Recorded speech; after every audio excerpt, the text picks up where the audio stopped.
Hi, it's Miss Pritzel at the Appleton West Library, and I am book talking a horror fiction book. I keep telling people horror is not my genre, but I've read so many horror books in the last 2 years. And this is the third one I've read by this author. So the title is Rules for Vanishing. I thought it was a ghost story. No. Kate Alice Marshall is the author. Now, I just want to point out that this is our library copy. I believe this would be the original cover for the book. This is the newest cover because the West Book Club is reading this as one of our books. And I thought the one before this, the first one I read, Our Last Echoes, was really scary, but this one tops it. This is the scariest of the three I've read so far. And I'm going to read more of hers. I already know that. So, Rules for Vanishing. All right. There are two timelines going on, but the main story you need to understand is Sarah is the younger sister of Becca. Becca, at the beginning of this book, Becca's been gone for a year, and most people believe Becca ran away with a boy. But Sarah has never believed that. Now, Sarah and Becca are really close in age. There's only 6 months between them because Sarah was adopted from, all we know is an Asian country. You don't know specifically which country, but it's mentioned that she is of Asian heritage. So Sarah decides that she is going to go after Becca and try to figure out what happened. Now, in this place where they live, it's in Massachusetts. It's there's local legends about this person called Lucy Callow, which is about 50 years in the past. But there's even legends going back farther than that. And it's believed that this Lucy Callow was lost on this road. She went into the forest, and she went down a road with this man. And so it starts out that there's a text sent to all the high school students about Lucy Callow and the road and finding Becca. And Sarah wants to go find her, and she's able to gather.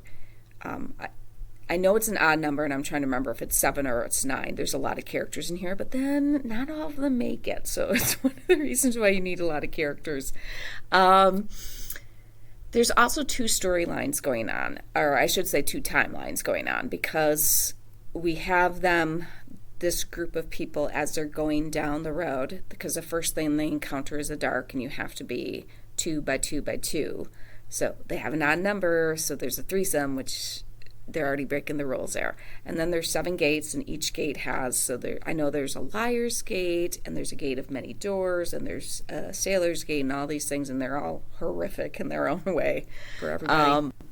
But the other storyline that's going on is we know that Becca and Sarah came back from the road because there's a former professor who studies the paranormal, and he is investigating this.